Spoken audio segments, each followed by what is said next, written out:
Let's come back onto the issue of Israel and Gaza then, Brian.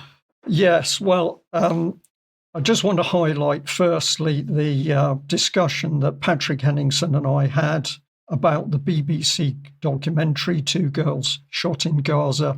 This was by Stephanie Hegarty, the so-called population correspondent of the BBC World Service. But we took our time to analyse her work because we thought it was so good and so credible. What was she warning about? Israeli snipers, IDF snipers, deliberately targeting young children and toddlers in Gaza. Very emotional, but a very, very precise documentary. And if you haven't seen Patrick and my commentary on it, please go on the UK Columns website and have a look.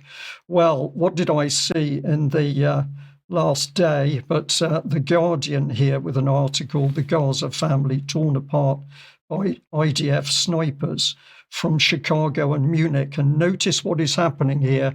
We're not dealing even with Israelis. We've now got members of the Jewish community who've been drawn back into Israel in order to take part of the Israeli Defense Forces. So are these people German? Are they American anymore? What are we dealing with? But the meat of this is that an investigation was carried out, and it included review of an interview that was done with an IDF sniper, Daniel Raab, who was a former Chicago basketball player. And this is some of his commentary over the death of three members of a family. And what happened is one was shot, he shot one, and then as the next family member came forward to try and recover the body, that person was then shot, and three members of the family were shot. So he says it's hard for me to understand why 19-year-old Salem Domosh tried to retrieve his brother's body, and it also doesn't really interest me. I mean, what was so important about that corpse? He went on to say the people in Gaza, are thinking, oh, I don't think I'll get shot because I'm wearing civilian clothes and I'm not carrying a weapon and all that. But they were wrong. That's what you have snipers for. This, Mike, in my opinion, this is very, very callous language, even for a sniper. He is obviously very happy that civilians are coming forward into his sights, and he believes he can kill them all with impunity.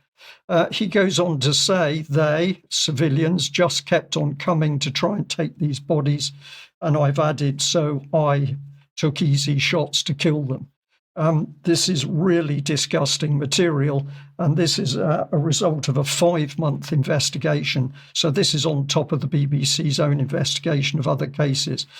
Daniel Raab goes on to say it's a question of distance. There is a line that we define. The ordinary people of Gaza, don't know where this line is, but we do. So civilians are trying their best just to live amongst the carnage and the rubble of Gaza.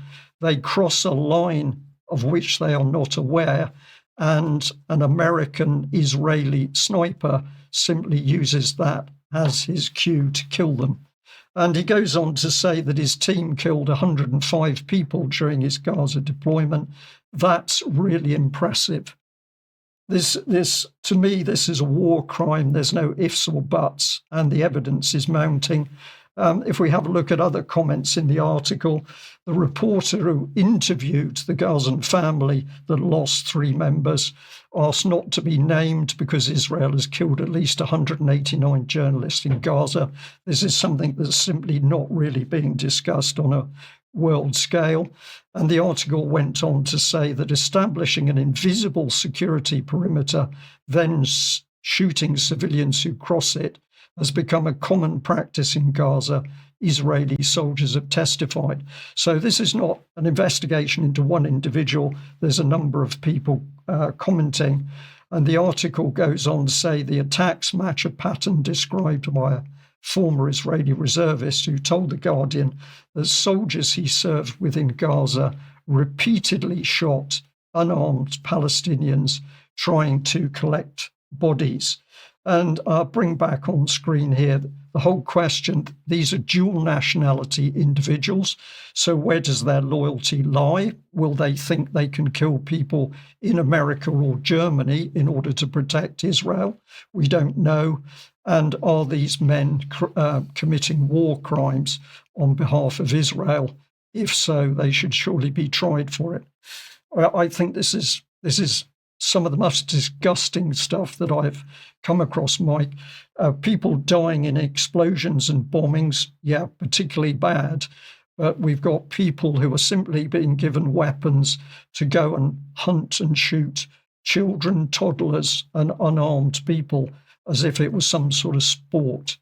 Well, I'm going to don't have time to get comment from Vanessa right now, but I absolutely want to talk about this in extra because first of all, I suspect this has been going on for much longer than just the last couple of years. But also we've seen this type of thing in other conflicts as well. So I want to talk about this quite a bit more in extra. But look.